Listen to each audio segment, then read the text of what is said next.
एक सेठ जी से लक्ष्मी रूठ गई और जाते हुए बोली कि अब मैं जा रही हूँ, अब तेरे घर में नुकसान आएगा।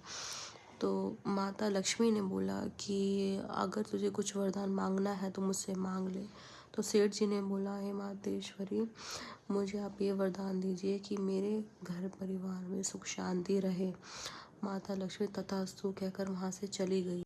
कुछ ही दिनों में सबसे छोटी बहू ने खिचड़ी बनाई और उसमें नमक डाला और अपने काम में लग गई।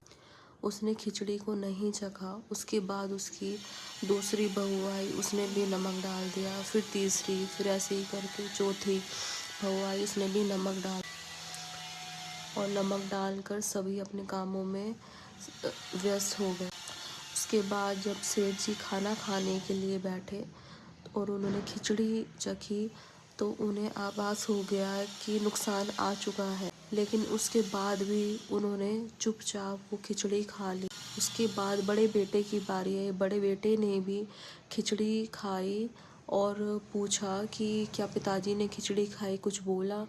तो सभी बहुओं ने बोला कि नहीं, पिताजी ने कुछ नहीं बोला। तो ऐसे ही करके बड़े बेटे ने भी चुपचाप खिचड़ी खा ली और बाकी के सभी परिवार वालों ने भी खिचड़ी खा ली। उसके बाद नुकसान आया। नुकसान बोला कि मैं तुम्हारे घर में नहीं रह सकता, क्योंकि जिस घर परिवार में इतनी सुख शांति है मैं वहाँ नहीं ठहर सकता। इस कहानी से हमें ये शिक्षा मिलती है कि जिस घर परिवार में सुख शांति हो, आपस में प्रेम हो, विश्वास हो, बड़े छोटे का आपस में एक दूसरे के प्रति आदर हो, उस घर में कभी कोई नुकसान कुछ नहीं बिगाड़ सकता। और घर में सुख शांति अगर रहती है तो माँ लक्ष्मी का वास उस घर में हमेशा रहता है। तो दोस्तों, कैसी लगी आपको मेरी स्टोरी?